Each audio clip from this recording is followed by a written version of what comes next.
Welcome back to Conversation with Buddy. I'm your host, Buddy Puckett. Well, thank you so much for being here this week and every week. We really appreciate you. Before I introduce my guest this morning, would you do me a favor? Would you go on there and just subscribe to our YouTube channel? Would you give us a thumbs up? Would you give us a review? We definitely want to hear from you. So this morning, I'm going to introduce you to my guest and friend. We've known each other for probably over 30 years. We've got to know each other over the last couple years even better. This guy was a two-time state champion wrestler in high school, a collegiate wrestler. He had a career with Les Schwab for over 30 years. He's been married for over 30 years. He's got 3 kids. Well, the list just goes on and on and on. So without further ado, let me introduce you to Mike Murphy. Welcome, Mike. Thank you. Dude, thanks for being here, man. Glad to be here. Yeah? Thanks for doing this. Hey, happy to do it, man. Question. Do you like Mike better or Michael? There's a little bit of history behind that. Come on. I love Michael. My son is Michael, not Mike.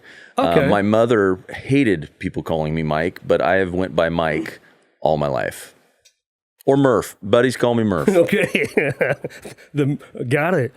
It's interesting. I had my roommate in college, well, a friend in high school and roommate in college. I knew him as Mike, but his name was Michael, but his buddies called him Mike, but I think he's going by Michael now. Like that, I wouldn't even know how to call him Michael. Like I've known him as Mike. I don't know who Michael is. There's a few people that call me Michael, but most of my people I know call me Mike. Okay, and so you're not offended either way. I like Michael, and my son, like I say, is without a doubt Michael. But I'll answer to either, and not offended by either. Okay. But Mike is what most people call me. So is your son Michael Jr.? No, he's middle name's different. So what's his middle name? Colton. Michael Colton. What's Murphy. your middle name? Shane. Michael Shane. Michael Shane. Yep. All right. Interesting. Too funny. Well, hey, we're gonna dive deep today. You and I have a lot of history. We're both. Can I say this? We're like rednecks. Yeah, there is no doubt. There's some redneck. If you come from a small town, look, you're probably a redneck. Yeah. I'm as redneck as they get. I remember when I moved to Salem from Central Oregon, from Prineville. I got teased because I worked at Les Schwab early on. And we're gonna go in deep. This is not about me. It's about Mike, but. The people are like, hey, did you drive around Salem and look at all the big buildings? I'm like, compared to Prineville, yeah, that's true. Salem was the big city to me. Albany was a big city to me, I thought. Yeah. Because you grew up in Sweet Home. I grew up in Sweet Home, yeah. Okay. Well, hey, let's dive in really deep. We're going to talk about who Michael is. Yeah. The good and the bad, man, with the stuff. But I'm impressed. So 2-time state champion. That's pretty cool. I had a little success when I was younger. Yeah. Mm-hmm. What year did you graduate high school? 1987. Okay, so you're 1 year younger than me. Yeah. What weight were you? 148 in high school. Well, okay. As a freshman, I think I was I don't remember the weight classes, 126 or 125, and then 136, and then as a junior and a senior, as 148 pounds. Was you ever 141? Probably, I never cut down to 141 as a junior or senior, but I probably wrestled 41, somewhere as a sophomore, a time or two. So when you think about wrestling, who's, I'm taking you back 30-some years ago, but who's the one tough guy that you like, that one guy that, I got to wrestle that guy? Oh, do you have that guy? It's funny. I'm not a wrestling historian very much. I mean, I remember big names, and I remember most of the guys that I wrestled. Yeah. There were a ton of tough kids back then in the day, but I'm a little one-dimensional, so I focused on the guys that I was wrestling, and fortunately, I came out on top on most of those, but I'm not a huge wrestling historian. I've got tons of friends that are still in the wrestling world. I mean, high school coaches that were great friends and still great friends to this day. Tough guys. I mean, gosh, there's a ton. Haig Brown was a name that was big back in the day.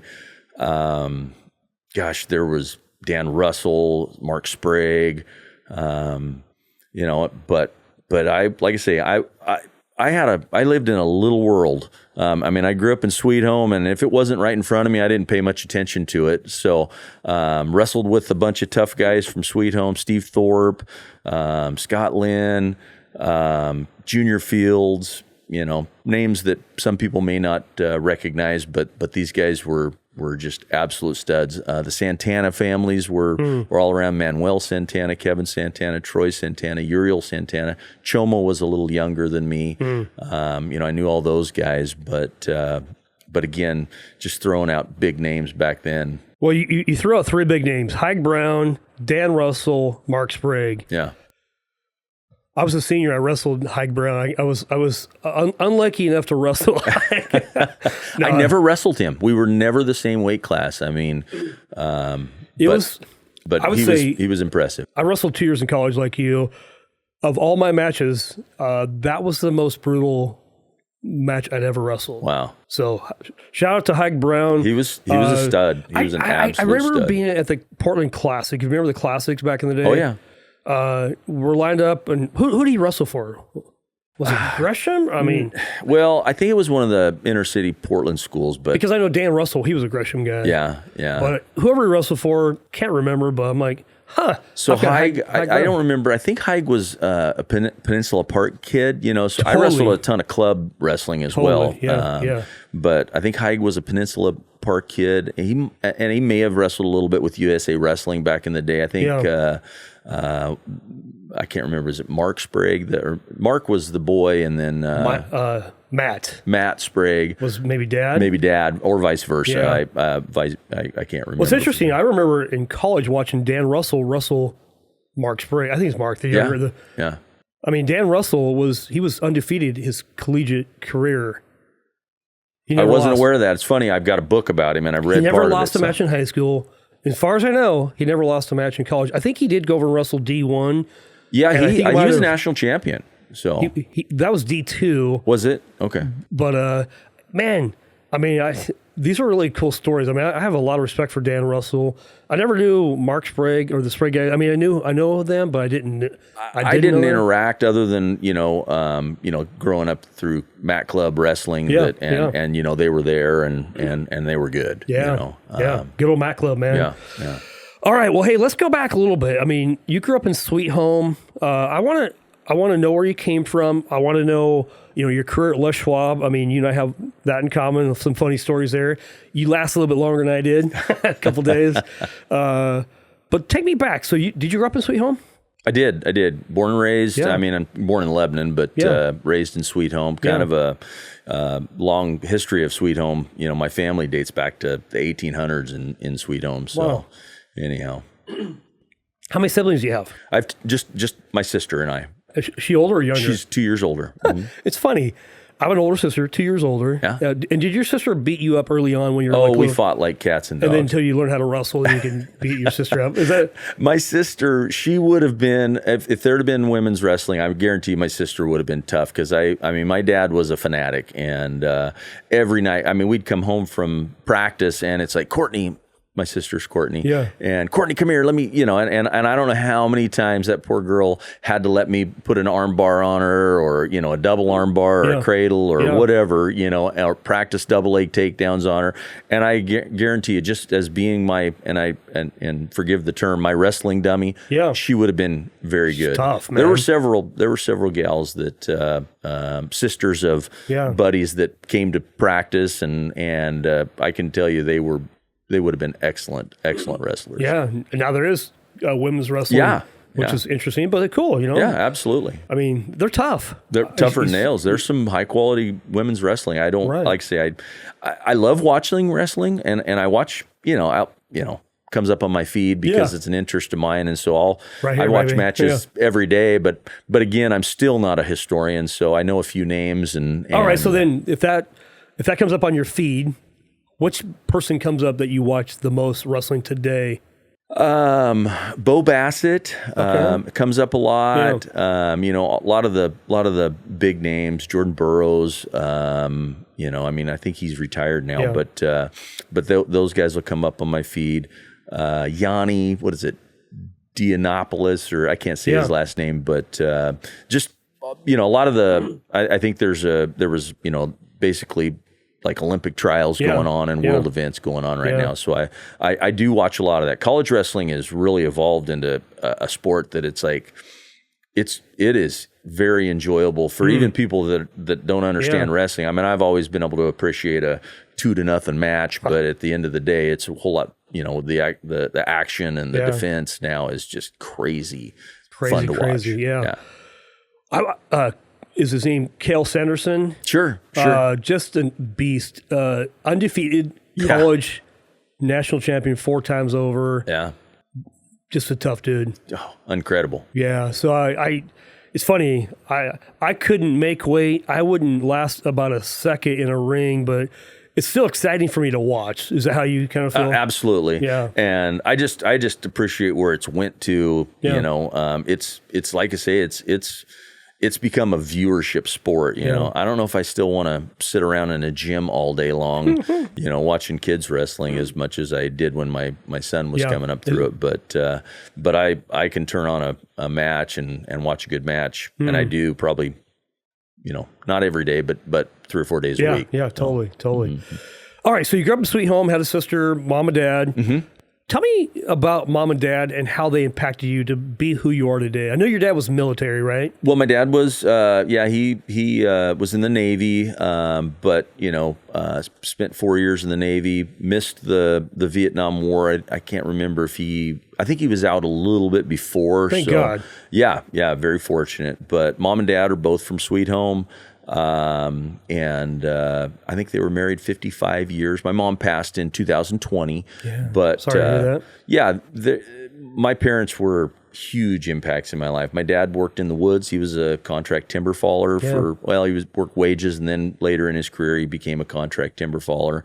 My mom, she was a homemaker. She was incredible. My mother, thinking back now, I mean, she plays a huge role in my life, and not my dad as well, but my mom played a huge role in my faith. She was an absolute warrior for Christ. I mean, she was incredible. Yeah. Sorry if she passed. I know my mom did too, 10 years ago, 11 years ago, but so you guys grew up going to church? It's funny. I remember, I mean, I can look back. I think I was 5 when my mom got saved, and from the time she got saved, she was so excited for the Lord. And I can remember we lived in a house, actually it was between Sweet Home and Lebanon, kind of out in Waterloo area. And I remember her coming home and just so on fire for Christ. And, I mean, my mom and my dad were both my heroes. And if mom was a Christian, I was a Christian. So, immediately, church started, and I grew up in church with, and what's funny is I can't tell you this exactly. I should ask the question, but some of her best friends got saved at the same time. It was kind of like a revival. It seemed like, looking back, that's the memory that it seems like. So, when I went to church, my buddies were at church too. I mean, these are my, closest family friends and lifelong buddies. They were going to church. Robbie Carpenter, Steve Thorpe, and so, immediately we were going to church. That was what we did. Yeah. Every and you were Sunday. how old? I believe I was 5. I might have been 6. But it was just kind of one of those things. And I wouldn't say that, I accepted Christ as my Savior at 5 years old, but it was what I wanted to do. Yeah. I think early on, a lot of us, hey, mom and dad are, hey, do you believe in Jesus? Yeah, I believe in Jesus. And, you're young. That wasn't my scenario, but at some point in time, it had to become your own faith. Yeah. So as you grew up, what did that look like? Were you ever a prodigal son, or was that just me? Well, I don't know if I was a prodigal son, but, I'm sure you could, there's some similarities because, I'll be honest with you. I mean, I grew up in a Christian home. Now, I will say my dad didn't accept the Lord until later. Okay. And so, and he's don't get me wrong, he's a born again Christian now. But he didn't accept the Lord until later. In fact, I wouldn't say he resented it. He never kept us from it, but he just wasn't involved. So mom was absolutely the leader in that direction. And I would say, I can't tell you the exact date. I wish I could. So many times I hear people's testimony and the day they got saved, and it was just part of life. And when I accepted, I would say when I accepted Christ as my Savior, it was probably elementary school. Okay. And but just have always, to some degree, I've always never been ashamed to proclaim my faith. Yeah. But I didn't walk a straight line by any stretch of the imagination. But I could tell you that, if anybody asked me at any given moment, I could tell you that flat out, hey, I'm a Christian. I'm not walking. And I'd let them know, I might have been drinking a beer when I said it, but but I was never ashamed of proclaiming my faith. Yeah. Look, I think we're all going to have those habits, whether it's drinking a beer or, that flesh, doesn't mean you're not a Christian. It doesn't send you to hell. So, but I think God works on us over time. Oh. It might look different today. Maybe we don't go out to the bars on Friday night and go party with our buddies. Hopefully we've matured beyond that. But well, it's funny because I feel like, and there's been different times that I've had just unbelievable, incredible experiences. At Bible camp when I was in elementary and junior high, and maybe even in high school. Yeah. High school, I got pretty involved with sports, and that probably became top priority for me, and which I'm not proud of necessarily, but I'm just telling you that's what I did, But at the same time, I had many different times that I was overcame with the Holy Spirit and just had incredible walks. But that flesh thing, I know about that. Those distractions. I didn't walk a straight line. I was never a bad kid, but I believe you me, if cell phones were around back then, I wouldn't be proud. I might have been labeled a bad kid. I kind of feel bad for kids these days, to some degree, because they're, there's always a camera somewhere. Yeah. So. I don't know about you, but I'm pretty sure my kids didn't do what I did. And maybe that's why, because there was more accountability. I don't know. Well, I hope not, but I'm sure they have their stories as well. But I'm but sure at they the end do. of the day, I'm pretty proud of my children. Yeah, that's good, man. Okay, so besides wrestling, what other sports did you do in high school? Football and baseball. Football, baseball. Yep. Did you all 4 years of high school? You played all three sports. Yep. Did you love one more than the other? Yeah. It's funny with wrestling. I would say my biggest regret with wrestling is that I didn't, and I don't really have any regrets. I pursued a career and I had quite a bit of success, but I didn't have a passion for wrestling. I didn't. I had success and I worked hard at it at various times in my life, and but I was not passionate. I would say I was passionate about whatever, for the most part, whatever sport I was in at the time. Yeah. Football, I was pretty average. I had a good high school football career, but I was a big fish in a small pond. And were you fullback? Or? I was a swing back, or some people call it a slot. Yeah. And then a defensive cornerback. So loved football, but baseball was my passion. And to be honest with you, I absolutely love baseball to this day. So interesting that you would pick wrestling to move on in college. Why that?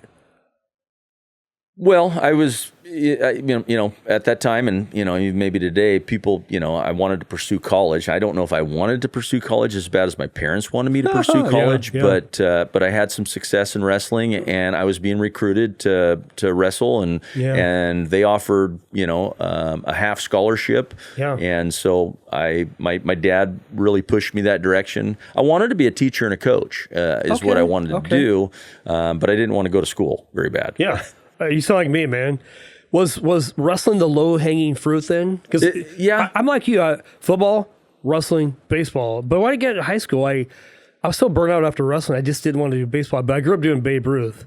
We played baseball, from the time I was, T-ball through high school. Yeah. And actually, after my freshman year of college, I was going to go play baseball. I literally enrolled at LB and spoke with the coach and was pretty confident I was going to make the team. Who's to say whether I would have or not, but was pretty confident that I was going to make the team. I was working out and heading that direction. I literally went in to talk to Dale Thomas, who was the coach at Oregon State at that time, and I had an okay freshman year. I mean, I was in the lineup most of the time. 148 still? I think it was 150 or maybe even 151, 151 was the weight class then. Weight, but it was a hard cut for me at that point. And really? Okay. Oh yeah, it was a very, very tough cut for me at that 180, time. 190, 200? Yeah, probably 175, but I was lean. Right. I wasn't I didn't have the extra weight that I do now. Oh, I know. And I wasn't very disciplined at cutting weight. So I mean, it was like 2 days before cut out water, and I am just I'm just absolutely sucked down, no water, and it was a tough cut. I wish, like I say, that had I had the passion, maybe I would have been a little more disciplined in my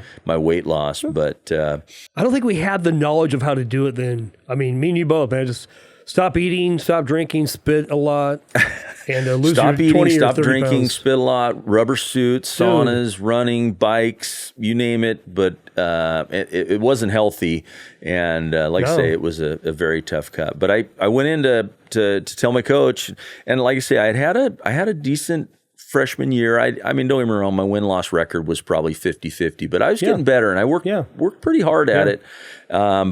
But again, just didn't have a passion. I went in to tell my coach, hey, I'm going to give it up and I'm going to go play baseball. Yeah. And somehow Dale talked me into sticking around, and from that point forward, my heart just wasn't in it. I didn't work very hard at all my sophomore year, and the end was near. Yeah. So interesting. I think I can relate. I liked wrestling. I really did, and probably had some talent maybe. But was I really passionate? You think of like the Dan Russells and the Hag Browns, the Spriggs. I was never going to be that guy. Maybe I could have. Maybe I just didn't have the right coach. I don't know. I would say I was not very. I mean, I can tell you, I'm still not very mature, but I definitely wasn't very mature when I was a young man. Self-discipline was not a thing. I mean, don't get me wrong. I grew up in a working class family, and I took pride in people calling me a hard worker. Yeah, I did. Yeah. But working for a grade and working for a paycheck, working for a grade, I didn't do, and self-discipline, was not my thing. High school, we had a regimen, especially in wrestling. I mean, it was morning run. You had to be there. We showed up at 6:30 and ran before school.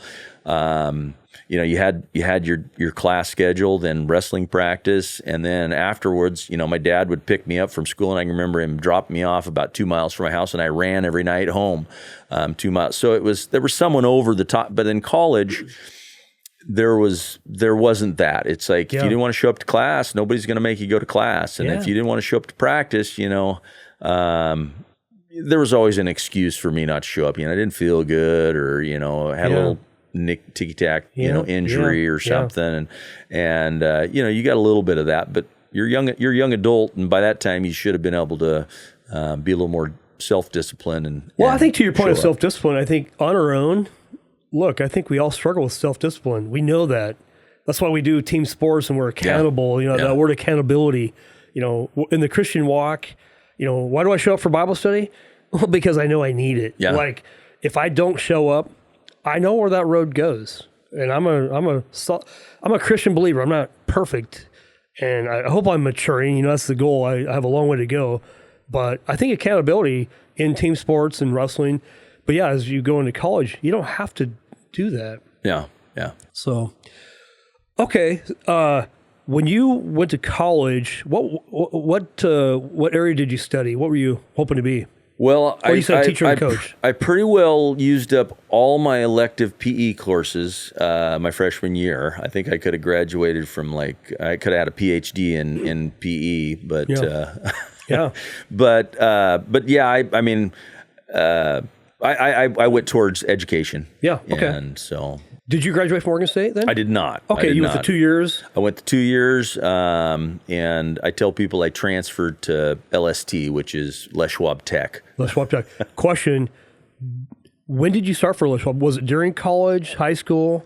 So I mean, after winter term, my sophomore year, buddy of mine was working at a Les Schwab, and I was typical sweet home kid. I love big trucks and love cars. Yeah. And buddy of mine was working for Les Schwab in Sweet Home, and he encouraged me to apply, and kind of gave me a little bit of background of the monetary pay scale of it, and the opportunities of it, and it was just like, yeah, that sounds fantastic. Okay. So I applied in Lebanon and got the job, and the rest was pretty well history. Yeah. Well, let's talk about a little bit. Actually, let's back up real quick. I want to get into the Les Schwab story a little bit because I think it's really interesting. How'd you meet your wife? Well, I met my wife in high school. Oh, and so you guys went to high school together? Yeah, we were high school sweethearts. So when did you start dating her in high school? I was 16. I want to say summer between sophomore and junior year, and so she's I don't know 4 months younger than me, or 3.5 months younger than I am, and we were classmates. I've known her, I've known of her probably since I was a little kid. Her brother was a pretty good athlete and a couple years older than me, but I got opportunities to play against him and with him at different times, and so knew the family. Not too many strangers in Sweet Home. Pretty small town. Yeah. And anyhow, so I knew her. But what's funny is we didn't really like each other. I mean, my wife is, and still to this day, she is bubbly. She is entertaining. But in junior high, I thought she was obnoxious. And that's funny. But we had a class. It's funny. We had a class in our freshman year in high school, and I had a crush on her in that class, and it's like I think I was in a state of denial because I didn't like her very much, before. And what's wrong with me, man? She's really cool, and but we both had, I had a girlfriend, she had a boyfriend, and time passed, but we kind of stayed close, and in fact we used to call each other best friends, and the next thing you know, it's like I can't deny this anymore. This gal is awesome, and she still is. My wife is amazing. How many years you guys have been married now? 35 in March. 35 years. Yeah. Well, it's interesting. You say things like, "Yeah, I'm not self-disciplined, and I'm not very mature," but the facts are, you are disciplined and you're loyal, and there's commitment in there too. So, and I guess, is there a characteristic about you that you think of like, yeah, I may not be this or that, but I'm committed or I'm loyal? What would that be about you? Yeah, I would say I'm committed and loyal. I mean, those hit the spot. I mean, to some degree, I'm loyal to family. I'm loyal to friends. I'm loyal to obviously my wife and the things that I am passionate about. So, yeah. Dude, this is awesome. So 35 years, what's, my favorite question is, what's the secret to a 35-year marriage, Mike? Tell us. Wow. Well, I'm smitten. I'm still smitten. My wife is so cool. Dude, this is good. It's funny. I used to think I was so cool, and she really is cool. I mean, she is such a great mom. Yeah. She is such a great partner. She is such a great, I don't know if I have a recipe, but if you can pick a gal like her, and try not to, try to stay in her good graces, which is pretty easy to do because she puts up with a lot of crap from me. Well, I understand. But if you can pick them, I will say I hit the bullseye with that one. What would you say if somebody said, how did God play a part in that? Would you say there's God's all over that? In the middle somewhere? Oh, absolutely. There is absolutely not. And my wife, it's funny. I mean, I was the earner of the family. Yeah. My wife was a homemaker, if you will. And believe you me, that is no easy job. She worked when we were first married, and And when we moved from Lebanon, I was working at the Lebanon Les Schwab. We moved to Bend, Oregon. Yeah. And she was pregnant with our first child, and I had every intention of her going back to work, because we were going from a $350 a month house rent payment, and we bought a home in Bend, and it was going to be $750 a month. And I'm just like, how are we going to do this? Because she's going to have the baby. We're not going to have any income. And but my wife took on, daycare. She would, get up early and go work out of the gym. She finally started teaching. I mean, she did anything and everything to help supplement. She is such a hard worker. Yeah. But so that she could stay home with our children, and we made it. So let's talk about that journey. So, how long were you at the Lebanon Les Schwab? 4 years. 4 years. That was like, 88 to 92? March 13th, 1989, through, I started in Bend March 1st, 1993.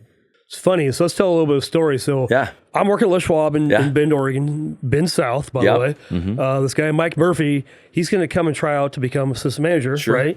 To potentially work for a guy named Matt Thompson. Yeah. And I think Matt, you and I would agree, he's one of the coolest bosses out there. Great guy. Laid back, easy going. And I think early on, I was a company man. I'd worked during college in Prineville at the plant. Every city I lived in, Coos Bay, Monmouth. I worked at Les Schwab. Really? Part-time. Really? Yeah. Well, I was on the 5-year college plan, so I'm not that smart, Mike, okay? So yeah, for 5 years, and then my wife and I got married in Prineville. We moved to Bend, and my buddy was like, yeah, you should come and try out for Bend South. So went to work there. Well then, so about the time I'm ready, my wife and I are married. We've been married for a couple years. We're going to move to Salem. I'm going to switch to Les Schwab. So here's where the story gets a little funny. I'll tell my version, and Mike can tell his version. But I remember you coming, trying out for the store. I don't remember much about it, but what I do remember is, because you were still there trying out. Is that when I was transitioning? Randy was coming over.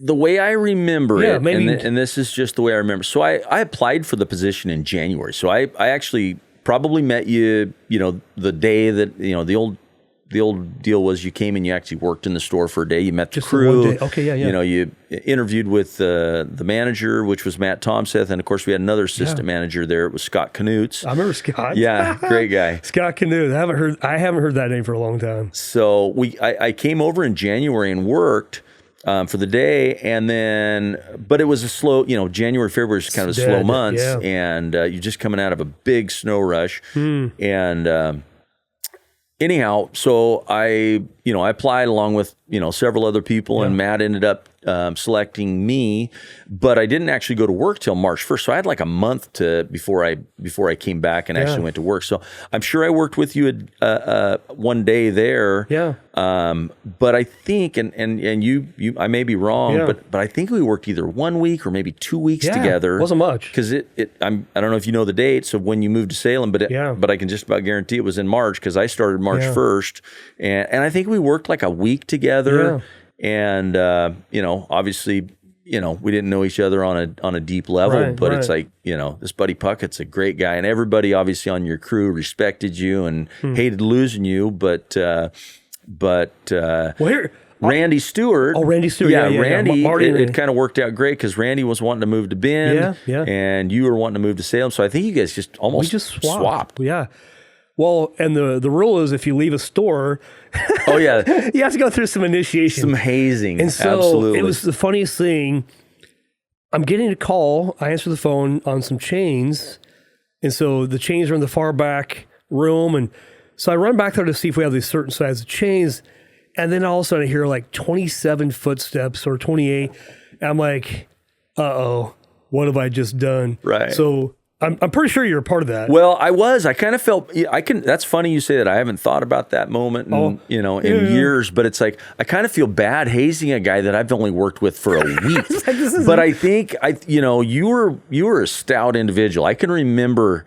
We hazed a lot of people back in the day. Put them in the dunk tank. Just fun stuff. Wouldn't get away with it today. Yeah, exactly. But it's not PC. But it was like, some people fought it, some people let it go. Well, you fought it, but I think they just wanted me as part of the muscle to get you in the dunk tank. And I don't know if we got you in the dunk tank or not. I'm pretty sure you did. It's funny. I'm looking back like, why would I have just embraced it and go, you know what, this is going to suck for a moment? Yeah. No, I fought it. Yeah. And like, I'm going to beat up, 10 guys? No. That's just dumb. It's pretty humbling when you get, it's like you think you can take everybody one-on-one. Duct tape. You get 4 or 5 or 10 people, there you have no chance. There's no chance. No chance. Duct tape put out front by the dunk tank. Sure. And, I think that really hurt my ego. I was like, why does this even matter? And I can laugh today. And anyway, I think I finally got over it and began to laugh. But, man, at first, like, what are you guys doing? Like, yeah, I didn't know that was going to happen. But then Randy was leaving Salem. I'm pretty sure the same thing happened to him. Right? Oh yeah, yeah. It was protocol for a long time. I mean, there were some people that unfortunately probably got duct taped up, got dropped on their head, and a few scratches here and there. So it got ixnayed. But it was for 31 years at Schwab's. I bet it was active, the hazing deal, for 20 of it. Yeah, so. yeah. I'll tell one quick story, but then I want to figure out some of your stories too.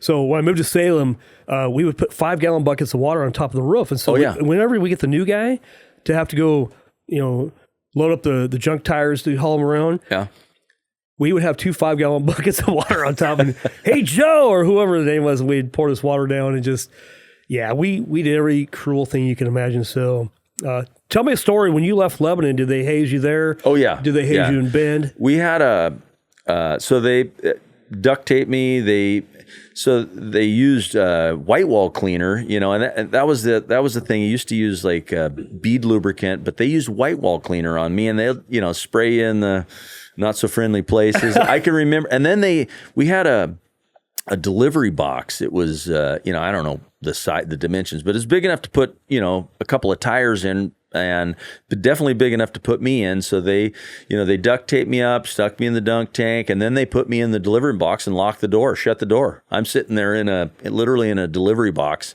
and they shut the door on me.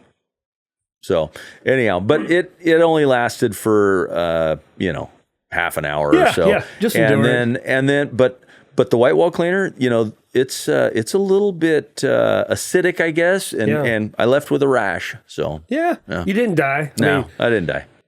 It's funny. I look back, it's absolutely hilarious. Yeah. It's just part of the culture and part of what it's not that way today. Obviously, Les Schwab sold and changed a little bit. We're going to come back to your kids just for a quick moment, because I want to end on the note of like what Les Schwab was to you. But so you moved to Bend, your wife's pregnant to have your first one. So talk to me about, what's your wife's name, by the way? Lisa. What are your kids' names and their ages, oldest to youngest? Whitney turned 32 yesterday. Happy birthday. Kaylee, she's 29, was in 29 in February. And then Michael, 26 in June. Okay. Are they married? They're all married. Mm-hmm. Grandkids? Oldest daughter, Whitney, has 3. 9-year-old Kaya, 5-year-old, I hope it's 5. I think she just turned 5 or 6. Actually, she might have just turned 6. Yeah.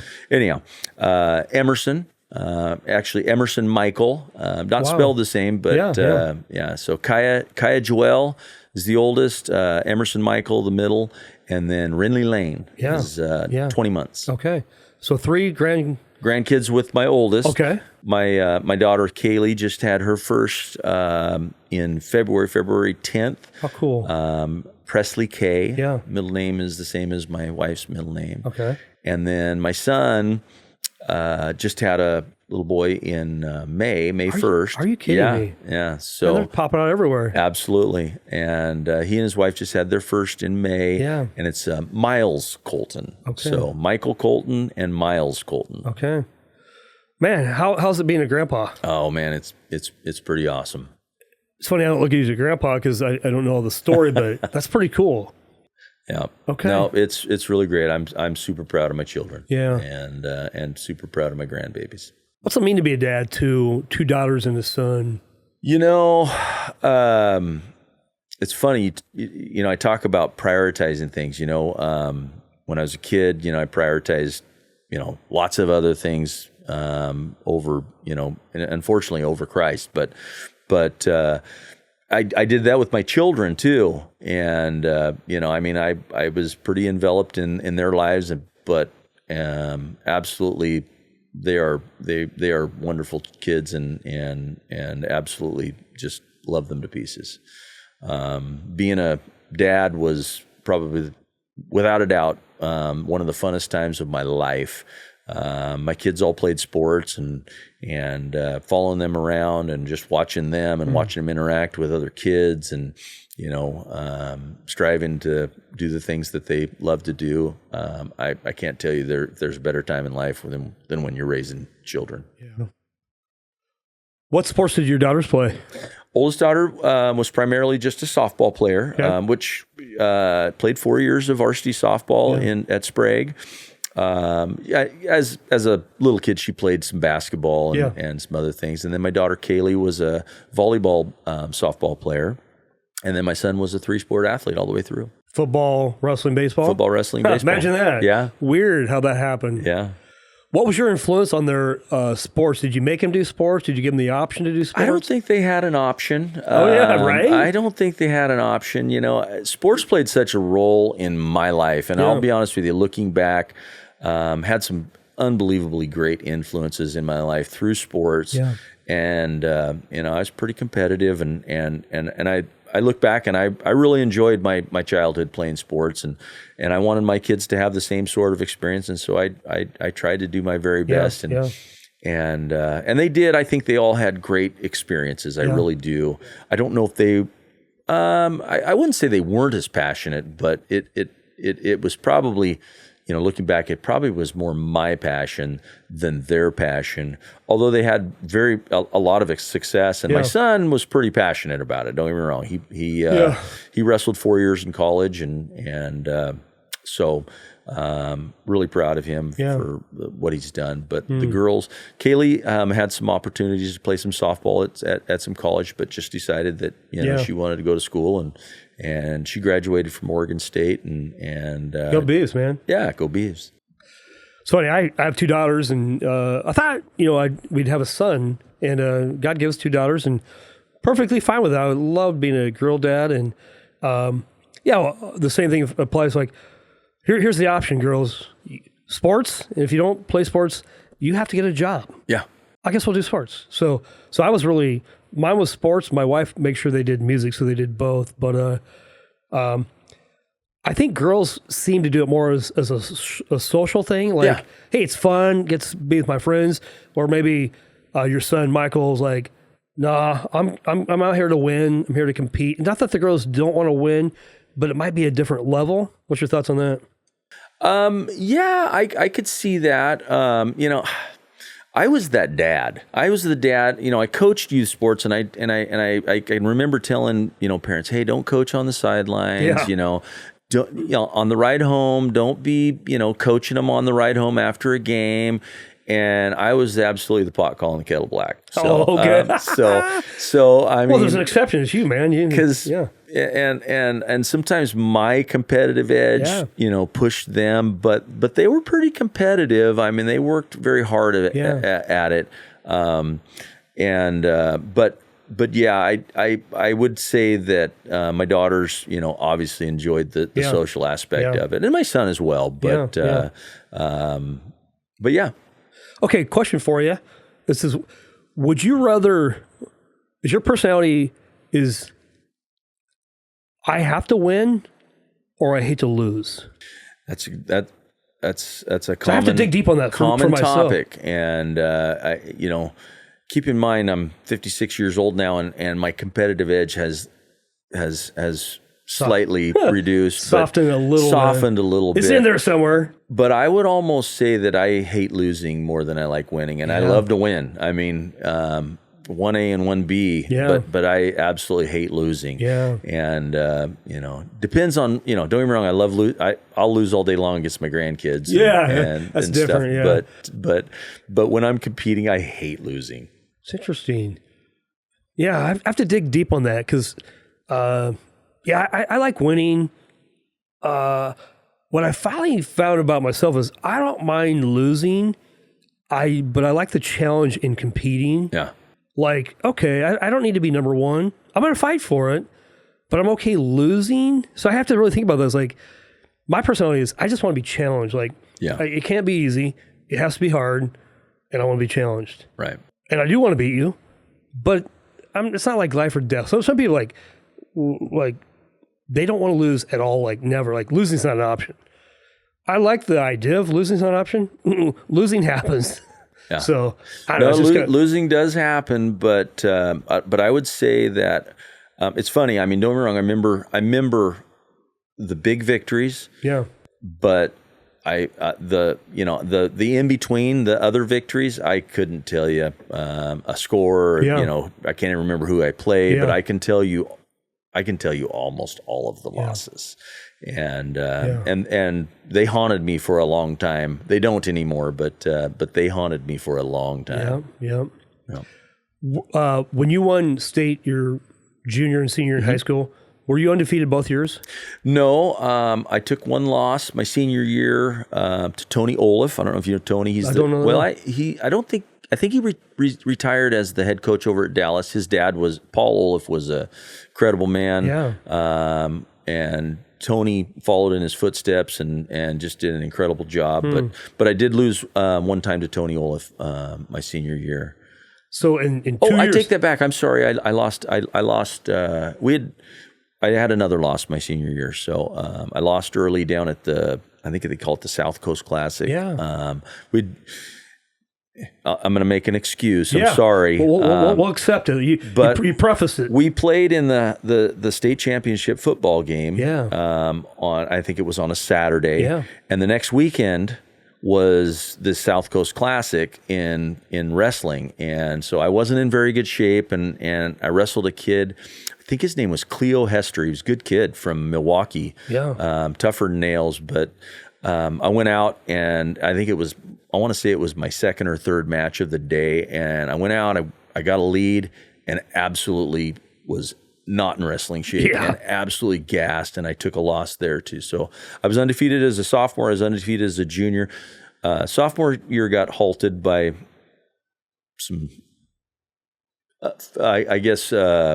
sophomore year got halted by things that I'm not proud of, but anyhow. Well, expand. So I will. So you're a sophomore. You were undefeated as a sophomore. Mm-hmm. You could have been a state champion. What happened? I don't know if I would have, but I'm confident that I would have placed. Full disclosure. Yeah. We had a dance after a basketball game, and I decided to go drink some beers with buddies. And that's a good thing to do, right? Yeah, great time. Idea. 1 week before district. And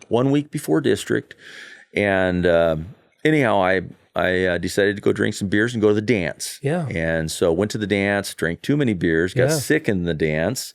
Buddies got me out of there, but it was like, there were chaperones there that it's like, what's going on? So word got around. My parents caught me, and they just flat and I can appreciate this so much now. This is, I will tell you that I would have loved to have wrestled at district that year and went on to state, but my parents caught me, and they said, hey, here's the deal. Whatever happens, you're going to own it. You're not going to lie, because nobody actually caught me at the dance. I went home, and or my parents came and got me and took me home, and they just said, hey, whatever happens, you're going to own it. You're not going to lie. So here you go. So we actually had a practice on Sunday. Coach hadn't heard about it yet, but we had a practice on Sunday. I went and worked out on Sunday, and then Monday morning we had morning run. And like, again, this is the week of district morning run. I went and worked out morning run, and coach called me into the office, and he says, hey, there's some rumors floating around about what happened. And I said, yeah, made some bad decisions. And,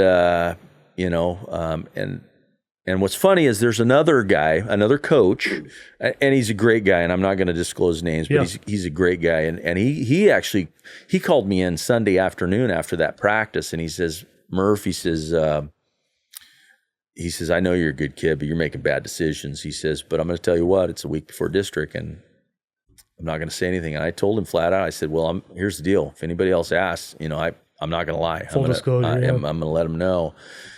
He says, do this for me. He says, just tell him to come talk to me. And I said, okay. So anyhow, back to Monday morning before school, we had morning run, did my workout. Coach called me in the office, and he says, hey, what happened at the dance the other night? And I'm like, well, you need to go talk to this other coach. He says, I'm not talking to the other coach. He says, I'm talking to you. I said, ooh. Well, the rumors are true. And anyhow, he's like, he wasn't happy. Let me tell you what, he was not happy. One of the greatest men, I'm just telling you, one of the biggest role models in my life as a high school coach. Not that my parents weren't there for me, but this guy was a stud. He's passed, but his name was Norm Davis. He was the head wrestling coach there, and I respect him so much for this. He's like, well, just so you know, that's not going to happen, and unfortunately, you're not going to be able to wrestle. And anyhow, those were defining moments in your life, and I think your parents did the right thing by saying you're going to own all of it. It's the best medicine they could have given you. Whatever happens, happens. Yeah. You're going to deal with the consequences. Would you say that's a defining moment somewhere in your life? Oh, absolutely. Like, I will never, you can do, it's been 35 years, 40 years, 38 years since that day. And I bet you can recall it like that. Oh, it's so vivid in my mind. And it's, as a coach in youth sports, and I came across some people in my life that just, would do silly things. And it's just like, we play such an impact in kids' lives, and I just wanted to create the sort of, atmosphere and the sort of experience that I had. And, we're, as a coach, you're teaching young men, and you just can't, you got to walk that straight line. You can't vary. And, that year, back to that year wrestling, not to say it went both ways, but there was a kid, he was a senior and good friend, to this day. I haven't seen him in years, but his name was Mark Adams, and he was tougher than nails. We went back and forth. Sometimes he'd beat me and I'd wrestle JV, and sometimes I'd beat him and wrestle varsity. But long story short, at the tail end of that year, I was primarily wrestling varsity, and he placed, I want to say he took fourth or maybe even a third. Yeah. And so I was confident that had I wrestled a good tournament, I would have been right in the thick of things. But, man, the lessons that life can give us. That's a great coach, by the way. Somebody who respected you and said, hey, Mike, you're not going to wrestle. No. You're on this. And to be honest with you, now don't get me wrong, there was an injury to another good wrestler, actually a couple of injuries that they weren't at their best. But if you go back and I don't know what the scores were, but had we scored points, I probably cost my team a state championship, potentially, or at least I played a role in costing the team a state championship. Yeah. So but wow, how about it being a coach? That potentially, he could have absolutely. I mean, I guarantee you, he could have hushed it up and pushed me along, but that's not the right. Well, thing. then as you move along, you become a coach to your kids and probably other kids. You now carry on that same legacy, that same character trait. Like, here's the standard. We're going to hold you to that, and we're going to love you through it. Yeah. But there will be ownership. So, well, okay. So you're in Bend. You work for Les Schwab.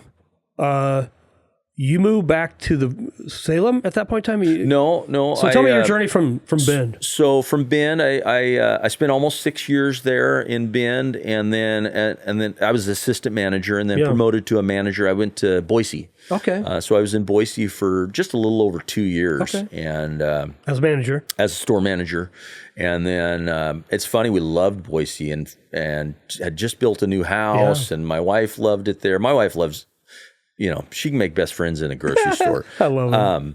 But in every place we left, I mean, she left with tears in her eyes. But we loved Boise. Just built a new house. Loved the house.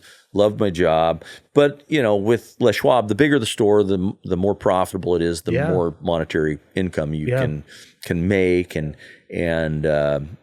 it was always the plan to come back somewhere close to home. Relatively close. But my experience with Salem, I didn't like Salem. I hated Salem, and I didn't want to come back to Salem. But it was actually going to be hopefully a role where I could come back, kind of get in with the locals. You know, when I say locals, some of the upper management locals, and make a name for myself. And I wanted to go to Lebanon, where I'd started. Okay. But anyhow, the opportunity came open, and I'm like, should we, shouldn't we?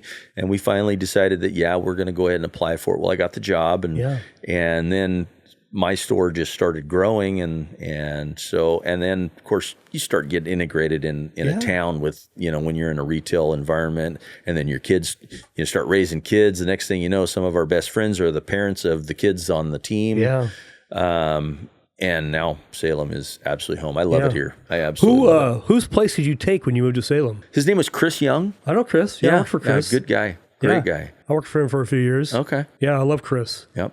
Super good guy. So Joe LeBlanc was he the, what do you call him, regional manager? Well, at that time, because he moved down to Albany. He had, I believe he did. It was really close in that vicinity. He was in Wilsonville. I think he went from South Salem to Wilsonville, and then Wilsonville to Albany. So it was really close as far as the time. But yes, he was, at that time, it was called a zone manager. Zone manager. That's right. Yeah. Was he your zone manager at that time, or was it Mark Huddleston? No, Mark Huddleston was my zone manager at that time. I haven't said that word in a long time. That's funny. Mark, one of the greatest guys I know. I mean, unbelievable guy to work for. I was just talking with another friend of mine, Mark Music, this morning on the way here, and trying to roust him out to go fishing here in the not too far away future. When I went to Western over Monmouth, I worked for Sonny Montgomery, if you know that name. So, I knew him. Yeah, so I think Mark took over for Sonny, if I remember correct. I think that's right. Something like that. So, how about Marty Stewart? Marty Stewart. Just talked to him, I want to say a week ago. He reached out. Yeah. You have to throw this YouTube to him. I will. I'm excited to share this. I don't know if I'm going to bore people to death with you know what? No, people want to hear your story, because the reason why I'm doing this podcast, first of all, I love hanging out with guys like you. I'm curious. I want to get to know you on a deeper level. I know you pretty well. I mean, I go to you for, change my tires now. Like, hey, Mike, here's my keys. Yeah. And I know the routine. I just leave it, and you guys do exactly what Les Schwab would do. So I trust the Les Schwab way, and I really appreciate that. But you were my Les Schwab guy. That's how we. Well, then it's funny. You retired 5 years ago? Yeah. I can't believe it's been 5 years. It feels like it's about a year and a half ago, but 5 years ago, I get this random call from Mike Murphy. Oh. You. And it was interesting, because I understand, we get to the end of our career, because you worked Les Schwab for how many years? 31. 31 years. And the question I love to ask guys from a biblical standpoint is, like, hey, what kind of work do you do? That's always what our typical question is. Hey, what do you do? I work at Les Schwab, or I do more, whatever we do. My question is, who are you? Like, if we take away your identity and your work in Les Schwab or mortgage or whatever it is you do, the question is, who are you? And so you were faced with that. Now, I'm curious, and maybe you weren't aware of it at that time, like, hey, I'm retired, now what? But what has that journey been like since you've retired? I know you're still dabbling and working, but you don't have to go to the 8 to 5 anymore, or I'm sorry, 6 a.m. to 8 p.m. anymore, right? Right. What's that look like? What's that journey look like, and how's that affected you? Well, it was a roller coaster, because, I retired way too young. Yeah. I mean, I was 51. Well, I wasn't quite. I was 50, but I think I retired January 31st, 2020. I turned 51 on February 17th. So 2 weeks later, I turned 51. But I was too young, and it's been an emotional. The first probably 2, maybe 3 years was a big time emotional roller coaster, because I'm, I know I'm too young. I've still got to make an income, but I was walking away from it was a good job, it was a great career, and I loved it for so many years. But it wasn't fun anymore. It was high stress, and I was wore out on managing people, and I just decided that I'm going to take a leap of faith, and it's been pretty good. And I'm still, don't get me wrong, I'm still trying to figure it out, because I'm still trying to hustle a buck here and there, and I flip houses a little bit on the side, and then I've opened a small automotive and trailer repair shop, but doing the same thing that I did at Les Schwab. So, well, what was the lessons Les Schwab taught you? Because 30 some years, that's pretty amazing.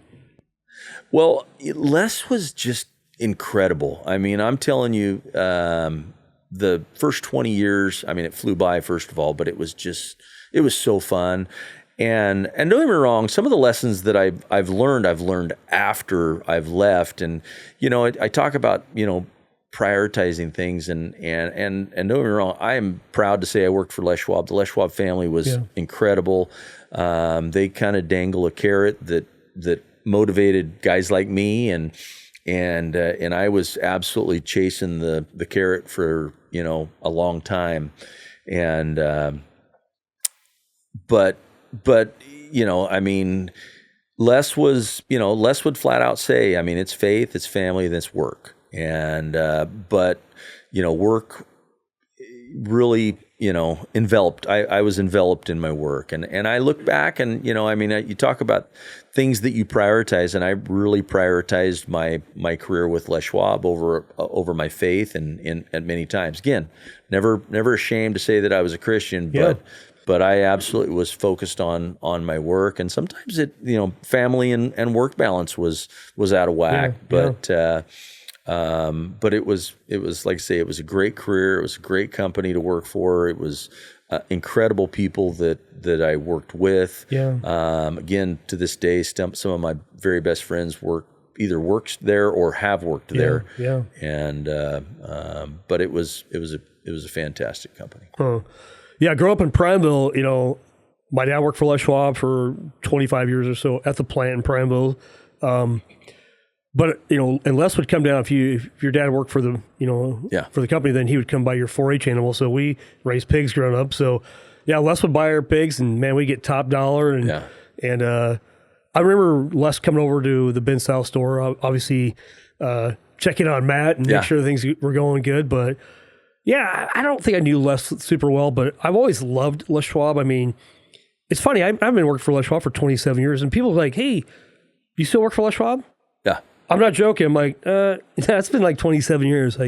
But it's funny. People remember me more from Les Schwab than anything else. Really? Yeah. Well, you deal with a lot of people, and here's the deal, though. Here's what Les Schwab taught me was the character of working hard, and I learned something early on.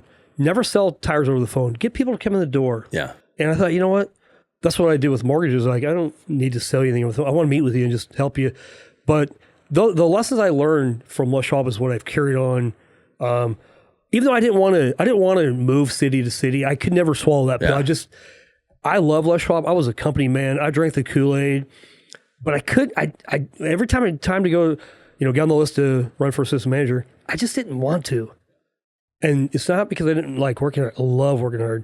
I just didn't want to move. Yeah. No, I don't blame you. And I think that's a deterrent for a lot of people. Yeah. But I respect guys like you who, like Jeff Wick.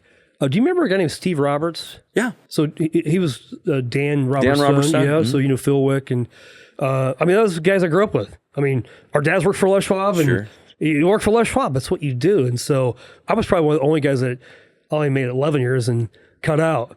So, but I'm still a bleed Les Schwab, man. I still go there like I own the place, man. Like, hey, here's my keys. Right. You do the thing. You know exactly what needs to be done, and I'll trust you.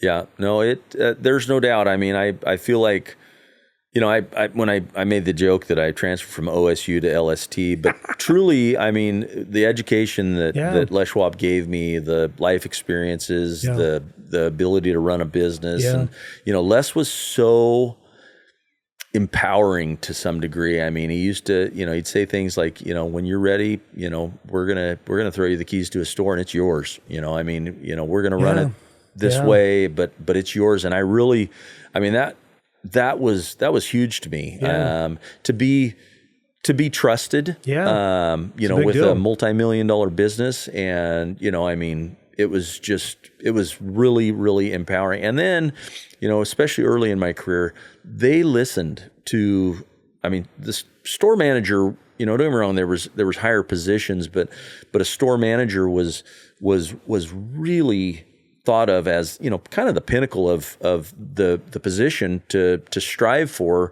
with Les Schwab. And you'd go to a meeting and you were patted on the back for being involved in a meeting, and giving it, obviously well thought up, questions asked or well thought out comments or spoken. And it was very empowering, and people knew who you were, whether it was in the main office in Prineville, other stores. And anyhow, it really resonated with my character type. Totally. Same. I get it. And he kept his promises. He literally, it's like, he threw that carrot out, but he made obtainable goals, and it was really cool. Sales and service, I like, I could learn the P&L and learn that I had, I could be a part of that, learning how to run a store, what wage costs need to be. And, as a young guy, I'm like, I went to college and got a degree. It didn't teach me anything about running a business. Right. Honestly, I'm like, they were totally open book with anybody that wanted to share. You could see how much, your coworkers made. You could see how much an assistant manager made. You could see how much a manager made. For that matter, we used to have HIPAA rules or security rules don't allow for it now, but they used to have this deal every year for the retirement. It was called the Century Club and the Super Century Club. So you could see the retirement, not projections, but the actual retirement dollars that are in. So the Super Century Club was the top 100 people, and Les was at the top, of course. Imagine that, man. But of how much money they had in their retirement. Yeah. And then the Super Century Club was the next 100. Okay. So you literally got to see the top 200 people, how much money they, and it was motivational. It's like, well, I want, when I retire, I want that much money. I'm motivated by that. It resonated well with me. You and I both had wives that stayed home. My wife continued to stay home. I know your wife went back to work, but I was the guy that had to earn the money. Yeah. And so now I have a lot of respect for you, man. I really, I love the whole Les Schwab culture. I know it's changed a little bit, but I come from the old school as you do, and we bled. Yeah, there's no doubt. It was a fun career. Well, hey, we're going to wrap up. I do want to ask you one question. As we walked in, I asked this young guy, "Hey, what's a good question I can ask you?" And it was a fair question. What's the hardest thing you're going through right now, Mike? Well, my oldest daughter is currently going through a divorce. Okay, and it's a tough situation. It's a really tough situation. I love my son-in-law. I love my daughter. Obviously, she's my daughter, and I support her wholeheartedly in this decision. But it's not to say that it couldn't work out, but it's a tough time that we're going through right now, and it's really hard on my wife, and it's hard on I think our entire family, from my dad to my nobody gets married and goes, I think I'll get divorced one day. So nobody signs up with marriage thinking I'm going to get divorced down the road. I wouldn't think that's the case. Divorce happens, and we don't get to control who does what. The one thing we can do, though, we can pray. Yeah. And so I'll be praying for your daughter, your son-in-law, your family. And I'm going to invite the people in this, the listeners of the podcast, pray right now. Pray for this family. What's your daughter's name? Whitney, that's right. Yeah, if there's people out there that are willing, I would love to have a prayer team for. Hey, here's the deal. For her. God can do all things. Now, He may choose to save their marriage. He may choose not to. I don't know, but we're going to keep praying and trusting that He'll work out the details. It's funny, and I got to continue to remind myself. God uses bad things for His will to, and I'm not saying that He creates the bad things, right? But He uses them. He has a plan, and it's absolutely there's been so many bad times throughout the history of the world, and He uses them for good. Yeah. Well, and it's for His glory. He does allow us to do dumb things. Yeah. So. Well, hey, we're going to wrap up here. Just want to say thank you guys for listening again this week. We really appreciate you. I hope it's encouraging to you to hear stories, from average people like me and Mike and everyone else who's been on here. Life isn't perfect. If you're going through a hard time, we all do. And there's no promise that God's going to solve your problem. But what we can do, we can pray. We can trust that he's going to do something this side of heaven or the other side of heaven. We don't know. So anyway, I just want to say thank you. By the way, if you ever want to be on the podcast, we'd love to have a conversation with you. My email, phone number will be in the show notes below. I'll put some stuff in the show notes for Mike. If you ever want to contact Mike, talk tires, talk boat trailers or whatever it is, he can solve your problem. I promise you. So, but definitely be praying for him and his family, and we're praying for you too as you listen.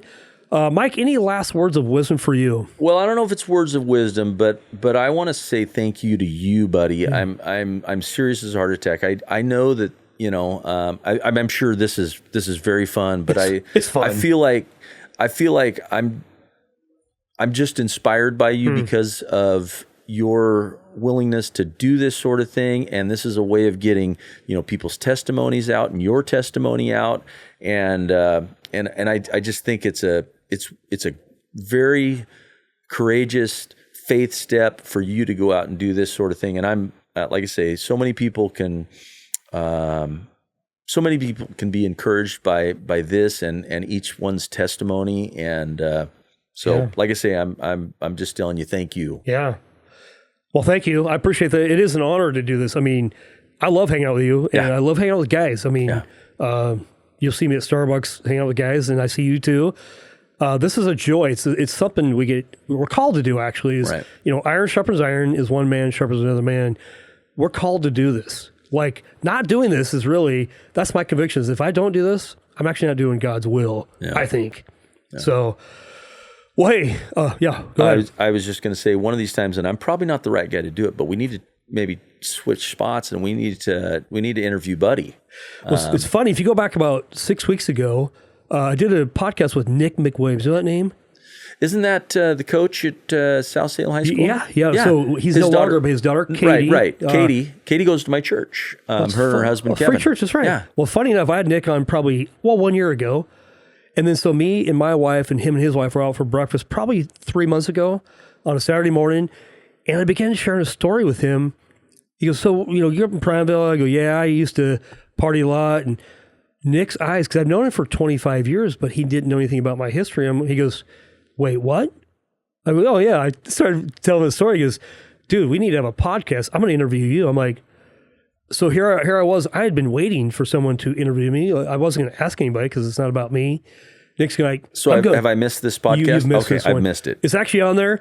My daughter's also interviewing me. If you go way back before video, they interview me as well. They put me on the spot as a dad, good and bad. The good, bad, and the ugly is what I call it. It was the funnest podcast. The one with my daughters was my favorite podcast. Right. So shout out to Emily and Molly. They're one of the greatest joys of my life. No, I appreciate you, man. I appreciate you saying that. I'm grateful to do this. It's an honor. It's a privilege. I'm thankful that God lets me do this, that I love doing it. So, well, Mike, we're going to sign off. We'll probably do this again down the road sometime. I would love just it. to hear more stories from Mike. I don't know what type of an interview I am, but... Dude, this was... you started out like, gee, buddy, I don't talk well. Maybe I'll fumble around. Dude, you didn't miss a beat. So, it was a good time. Anyway, really good love time. You guys. We appreciate you, and we'll see you next week. Thank you so much.